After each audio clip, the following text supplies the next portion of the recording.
Okay, so to show that this function is a solution, we need to take the first and second derivatives.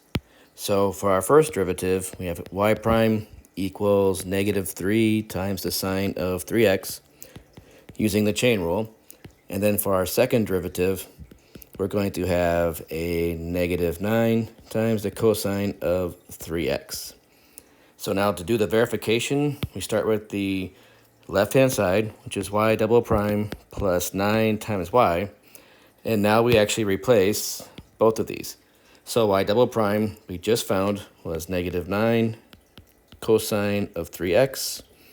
And then the equation has plus 9 times our y, which was given to us as the cosine of 3x. And we could tell just by inspection that -9 of something plus 9 of the same thing is going to equal 0. So this is a verification. I'll leave it up to you to verify that. In upcoming chapters, we will see that there's a second solution to this differential equation as well. Can you guess what it is? It's actually the sine function. So if you were to take a look at y equal to the sine of 3x, you can actually go and verify that this function is also a solution because the equation is second order. And we'll find out in a couple of weeks that all second order equations have two solutions to them.